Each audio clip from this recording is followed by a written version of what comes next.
Ya, Anda setuju yang dikatakan nur ilahi? Host kok lembek gini, lapar kayaknya host, kasihan. Yang belum sarapan baru bangun. Ya, gimana Effendi? Kenapa Kak Nur Ilahi hadisnya kenapa barusan? Maaf. Ya, itu kan tadi saya ditanya untuk ini pembelajaran tentang Islam, tentang agama atau iman. Kalau menurut saya, ya saya akan kembali kepada Al-Quran. Seperti itu. Karena Al-Quran itu adalah kitab. Dan juga di dalam Al-Quran juga diterangkan, imani kitab-kitab terdahulu. Taurat, Zabur, Injil, itu juga harus diimani, kan gitu. Nah, lanjut. Iya, tadi Bang Edis tuh ada sempat singgung juga perintah sholat. Terus tata cara sholatnya tahu dari mana kan gitu ya tadi Bang Edis bilang ya. Iya. Kalau menurut nur ilahi, sholat bukan seperti yang Anda lakukan itu. Bukan itu sholat menurut dia. Lah sholat saya kayak gimana Kak Nur? Sebentar, ini harusnya minta disentil. Ini harusnya kaca. Gini. Sebentar. Jadi gini ya. Tata cara sholat sebagai orang yang muslim ya, yang KTP-nya muslim, itu kan sudah dari dulunya, mungkin sebelum kita ini lahir seperti ini, mereka sudah sholatnya seperti itu. Karena apa? Karena memang tata cara peribadatannya itu seperti itu gitu. Contoh, orang Kristen ke gereja, orang Islam ya sholatnya dengan gerakan seperti itu, mungkin seperti itu. Tetapi yang saya pahami tentang Islam, yang dikatakan sholat ini apa? Sholat adalah menyambung kepada Allah itu sendiri. Makanya kalau menyambung kepada Allah kan nggak harus menunggu azan aja, nggak harus 1 hari 5 kali, tidak. Tetapi setiap saat mau nyambung aja kan gitu Pak. Lanjut. Ya. Untuk yang tadi sih sebenarnya Bang Edis juga harusnya udah paham tadi kalau udah nyetil kayak Bukan gitu gini, tadi. maksud saya gini, makanya gini, yang saya lihat itu memang ada sebuah dilema ya. Gini, dilemanya seperti ini. Percaya hadis nanti kena masalah juga, tidak percaya hadis juga kena masalah gini. Gini, contohnya begini. Ketika Nur Ilahi ini kan tidak percaya hadis. Dia tidak menerima Sahih Muslim, Sahih Bukhari itu tidak diterima sebagai apa? Coba Nur Ilahi aja lah, Manu. Coba saya pengen mendengar langsung dari lisannya Nur Ilahi. Okay. Apakah Anda menerima Sahih Muslim dan Sahih Bukhari? Gini host, kalau dari kami, aku yang diajarkan oleh orang tua bahwa Al-Quran itu sudah cukup untuk menjadi pedoman atau petunjuk jalan menuju kepada Allah, itu saja. Berarti Anda tidak perlu Sahih Muslim dan Sahih Bukhari? Aku nggak butuh itu. Nah, tuh dengar tuh Effendi. Jadi Nur Ilahi, dia seorang muslimah, dia tidak memerlukan Sahih Muslim dan Sahih Bukhari. Itu buku tidak penting bagi dia dan tidak ada artinya. Bagaimana pendapat Anda, Effendi? Ya terserah Kak Nur Ilahi lah kalau itu ya. Ya udah, kalau terserah di bawah aja. Terserah ya. Oke, baik, kalau terserah di bawah aja. Karena sudah tidak ada bantahan ya, ngapain lagi gitu. Di sini bukan ajang bilang terserah. Di sini itu Anda bantah, gitu loh. Kalau Anda tidak menerima Sahih Muslim dan Sahih Bukhari, maka Anda bukan Islam. Nah gitu, itu baru diskusi. Gitu loh. Baik, kita naikkan Raja Kampai. Muslim, Bang? Alhamdulillah Muslim. Oke, Abang tadi sudah dengar bahwasanya Nur Ilahi seorang muslimah, dia tidak menerima Sahih Muslim dan Sahih Bukhari. Dia hanya beriman kepada Al-Quran saja.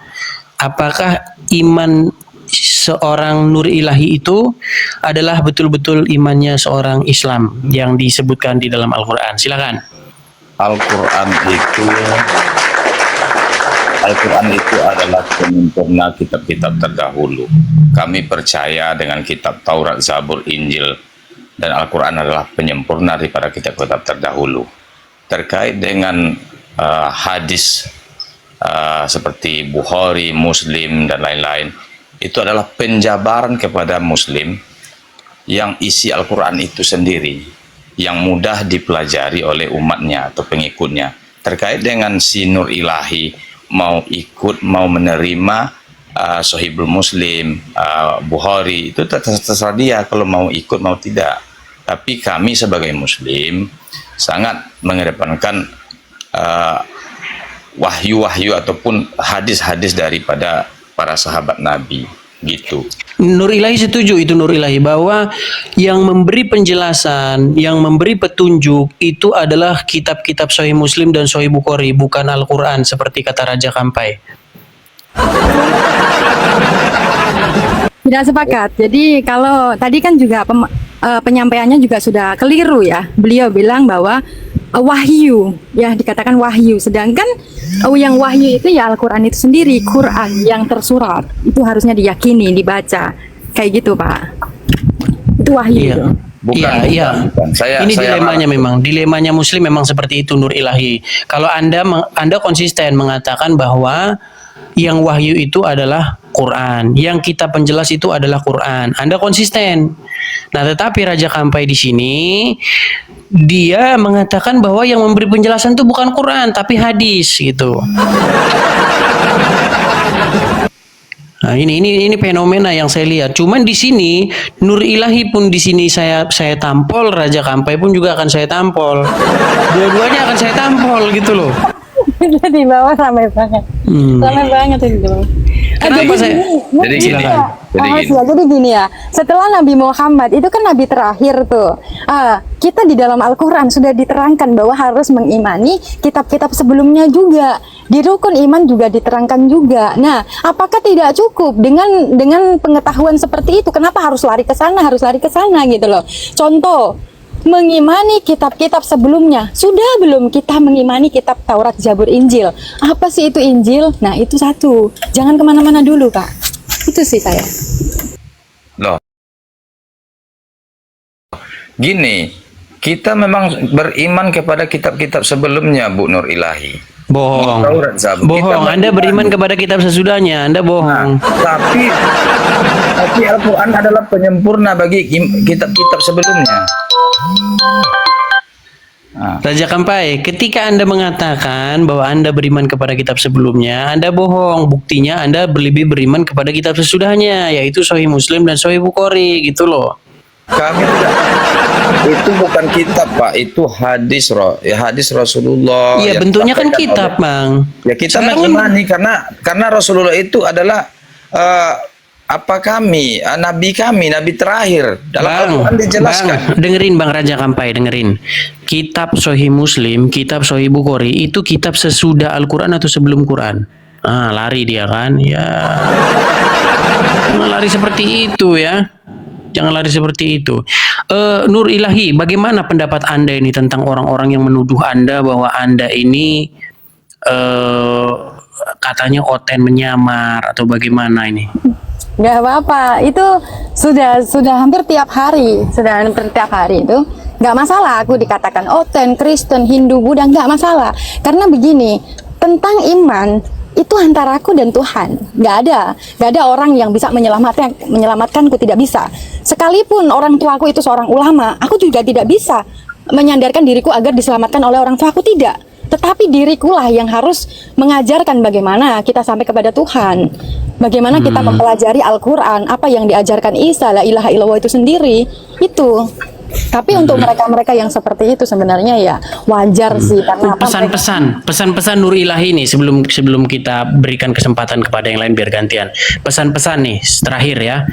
Pesan Nur Ilahi kepada muslimin dan muslimah, muslimin wa muslimah yang masih saja percaya kepada kitab Sahih Muslim, kitab Sahih Bukhari, kitab karangan-karangan ulama, yang merasa tidak cukup dengan Al-Quran, yang tidak percaya bahwa Al-Quran itu adalah kitab penjelas, malah percaya bahwa kitab karangan ulama itulah yang menjelaskan. Silakan Nur Ilahi. Gini, aku bukan siapa-siapa sih, aku tidak menyampaikan pesan, tetapi pemahaman saya aja. Pemahaman kami itu seperti ini. Kalau kita mau beriman, tentunya Al-Quran itu akan menjadi petunjuk jalanmu. Dan juga ulama yang dikatakan ulama, al-ulama warasatul anbiya, carilah mereka untuk mengajarkanmu bagaimana mempelajari Al-Quran tersebut. Seperti itu saja sih, host. Oke, berarti tapi dan Anda pesan tegas dari Anda bahwa Anda jelas tidak butuh namanya kitab Sahih Muslim dan kitab Sahih Bukhari ya? Kalau gini, kalau saya pribadi, Al-Qur'an dan ulama itu sudah cukup sekali untuk mengikuti ajaran para nabi dan rasul. Tidak perlu Sahih Muslim dan Sahih Bukhari. Menurut saya tidak perlu. Oke. Karena baik. apa? Karena di saat mereka sudah bisa memahami Al-Qur'an, mereka nggak butuh lagi terjemahan, tidak butuh lagi. Karena apa? Mereka itu punya ilmu gitu. Oke. Ada yang ngomong ini katanya tahu balik sebentar. Saya naikkan dulu tahu balik ini sebentar. Apa yang mau disampaikan dia? Ya, mau menyampaikan apa tahu balik? Dari tadi Anda ngomong di ini naikkan gua. Ya, sudah saya naikkan. Silakan tahu balik. Apa yang mau Anda katakan kepada Nur Ilahi? Semua pernyataan yang dikeluarkan oleh Nur Ilahi semuanya salah. Satu-satu. Yang pertama, soal tentang hadis. Nah, tentang soal hadis, apakah wajib diimani, apakah enggak? Jadi dalam Islam dan di dalam berdasarkan pendapat ulama, ijma ulama, kesepakatan ulama, ada 4 sumber hukum yang wajib diambil oleh Muslim. Ada 4 sumber hukum. Nah, ini sumber hukum. Yang pertama Al-Quran, yang kedua hadis, yang ketiga qiyas, yang keempat ijma. Qiyas ijma itu udah susah kali buat dijelaskan sama kalian. Yang pertama kedua aja. Islam, Al-Quran, sama hadis. Nah, jadi nggak ada istilah hadis nggak bisa dipakai lah. Cuma boleh pakai Al-Quran lah. Nggak ada istilah begitu. Yang kedua, kitab, host. Satu-satu sebentar. Biar ditanggapi dulu. Kasih dia kesempatan menanggapi. Jangan kau ngomong terus. Silakan Nur Ilahi, tanggapi dulu Nur Ilahi. Iya. Ya, jadi yang disampaikan itu gini, bagaimana mau mengimani kitab setelahnya apa yang disampaikan host benar. Kitab-kitab sebelumnya yang sudah disampaikan dalam Al-Quran saja nggak disentuh, nggak dipelajari gitu. Bentar Nur Ilahi. Kitab itu yang kamu ketahui, kitab itu apa? Pertama, kamu tidak salah memaknakan sholat. Sholat itu di dalam bahasa Arab namanya sholatun, diambil dari kata yang artinya berdoa. Kamu ini Islam apa enggak? Jujur. Sholat sebagai penyambung itu enggak ada di sumber Kita menghargai hostnya. Kita menghargai hostnya kalau bisa ya. Hostnya Anda bilang tadi sholat itu penyambung. Sedangkan di dalam literasi bahasa Arab enggak ada satupun kalimat sholatun yang bermakna menyambung. Jadi dari mana Anda mengartikan sholat itu sebagai penyambung? Ya, boleh saya tanggapi ya host. Ini kan Silakan. jadi gini Pak, ini kan pemahaman Bapak ini seolah-olah orang lain salah dan Bapak ini paling benar. Jadi pertanyaan saya langsung saja. Sebagai umatnya Nabi Muhammad, harusnya di dalam sholat, ayat yang berbunyi sholat itu mi'rajul mu'minin itu melekat dalam diri Bapak. Sekarang Mana saya sholat dan tanya. ikhrajul mu'minin? Di saat sholat, Di mana sholat ikhrajul mu'minin? Tunggu. Bapak umatnya Nabi Muhammad bukan? Iya, jangan. Ya, berarti kalau umatnya Nabi Muhammad apa? Umatnya Nabi Jangan sampai celakalah bagi orang-orang yang sholat. Ini terjadi dalam diri orang-orang yang bentar. Mana di mana kalimat yang menyatakan celaka bagi orang yang sholat? Di mana? Tunjukkan. buka dulu. Ada ayatnya. Di mana? Host di mana? Mau saya tunjukkan? Mau. Baik. Di mana ayatnya? Baca yang lengkap ayatnya. Makanya kalau nggak tahu tentang Islam, nggak usah ngomong tentang Ya, Islam. itu ada di dalam surat Al-Maun ayat 1 sampai yang kedua. Ayat 1 yang kedua salah. Ada yang pertama bunyinya ara'aital ladzi yukadzibu biddin. Adakah engkau lihat orang-orang yang berbohong? Ya, di situ Saya bacakan saja ya surat ayat Al-Maun yang ya. kelima, yang keempat, yang artinya itu saya benarkan. Ara'aital ladzi yukadzibu biddin fadzalikal ladzi yad'ul yatim wa la yahuddu 'ala ta'amil miskin fawailul lil musallin. Nah, itu fawailul lil musallin artinya maka celakalah bagi orang yang salat. Orang yang salatnya gimana? Seperti Anda ini. Belum habis ayatnya, makanya bacanya habis-habis. Kalian ini bacanya bentar, habis itu dijadikan sebagai dalil. Fawailul lil musallin alladzina hum an salatihim sahun alladzina hum yuraun. Orang-orang yang membanggakan salatnya, yang menampak-nampakkan salatnya sebagai suatu kesombongan. Bukannya kalian itu. Bukannya kalian itu. bentar. Pakai sorban panjang-panjang, suara besar-besarin, pakai toa lagi kan, biar kedengeran semua orang bahwa kamu lagi sholat, bahwa kamu lagi wiritan, pakai toa tengah malam ganggu orang. Nah itu bukannya kamu itu, Tawa itu. itulah kamu. Tawa itu gak ada di ajaran Islam. Saya berani mengatakan. Buktinya di dalam masjid toa semua isinya. Tawa itu gak ada di ajaran Islam. Berarti kamu mau bilang toa itu sesat? Bukan sesat. Terus katanya gimana? Segini bang tahu, sebentar tahu. Fakta, sebentar tahu. Saya di sini host, tahu hargai host ya. Kalau Anda tuan rumah pasti saya hargai Anda sebagai tuan rumah. Biarlah tuan rumah mengatur. Dengar ya, dengarkan. Apa? Fakta di lapangan di negara Indonesia tercinta, masjid-masjid semuanya pakai toa. Sepakat? Sepakat. Oke, ketika sholat, ketika baca ini, apalagi di bulan-bulan tertentu ya, nggak di bulan tertentu aja masih aja di toa ya, apa yang dibaca di besaran toa. Itu. Jadi begini, di dalam Injil, sebentar, biar selesai. Sebentar, biar selesai dulu. Anda jangan panik dulu, jangan panik. Dengar. Bahas Injil apa Al-Quran? Pak mau bahas Injil apa Al-Quran? Kita membahas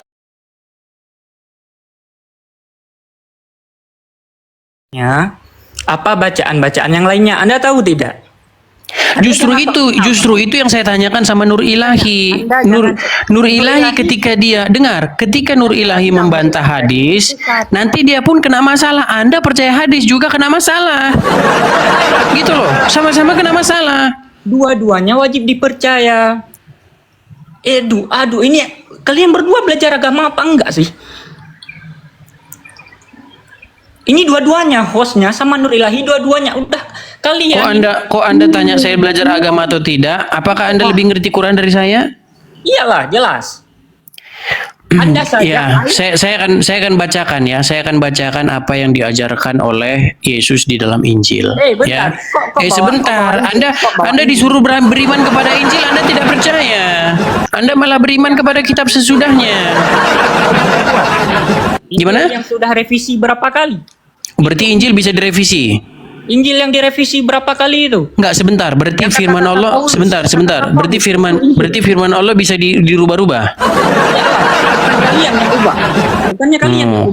Katanya Injil tidak bisa dirubah-rubah. Sekarang Injil dirubah-rubah oleh tangan manusia. Sungguh Anda termasuk orang-orang yang nekat. Di mana yang bilang gitu? Di mana? Ayo coba kasih sini sumbernya.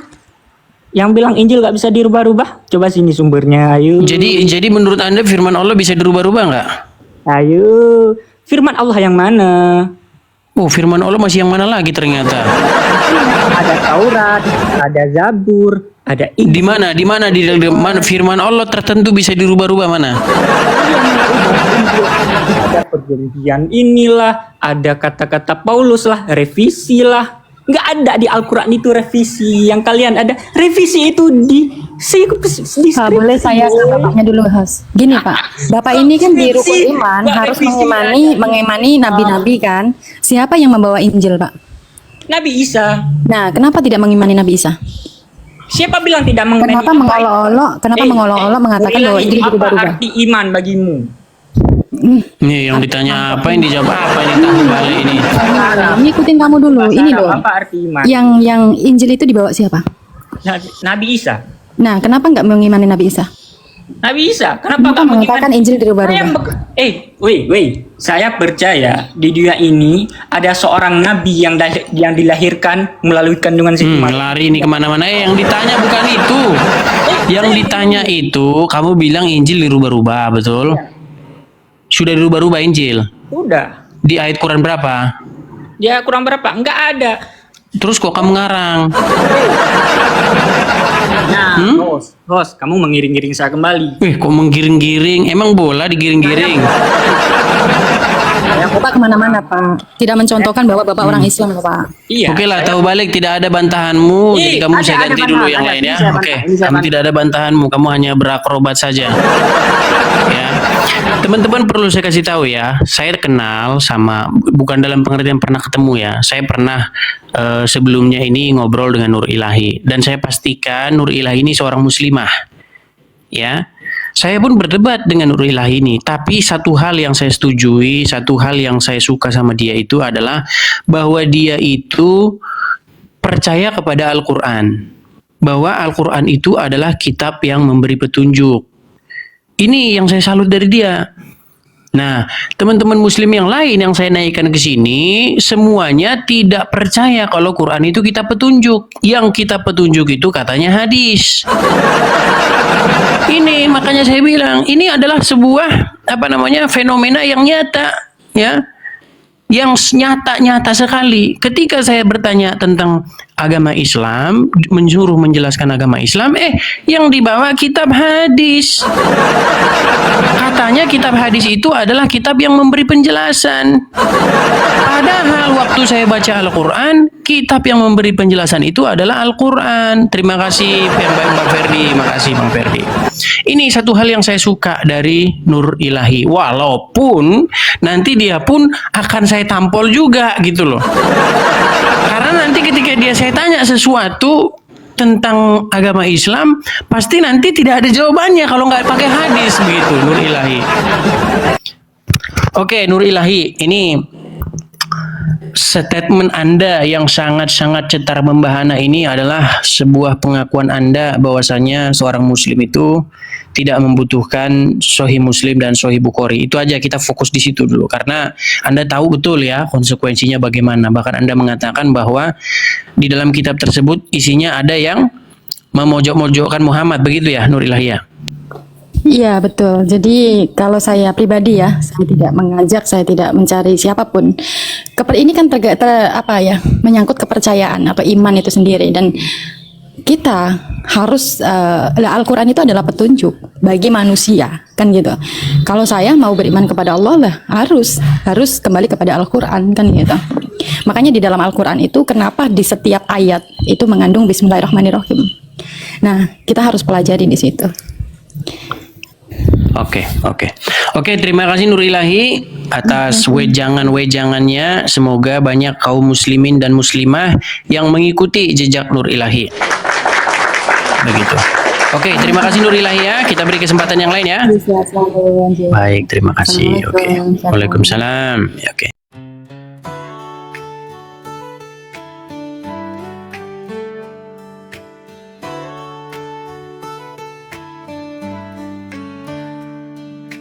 Pandanglah burung-burung di langit yang tidak menabur, tidak menuai dan tidak mengumpulkan bekal, namun diberi makan oleh Bapamu yang di sorga.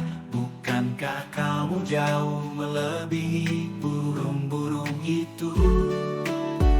Sebab itu janganlah kamu khawatir akan hari besok, karena hari besok mempunyai kesusahannya sendiri.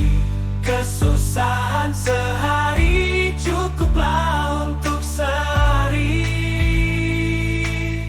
cukuplah untuk sehari.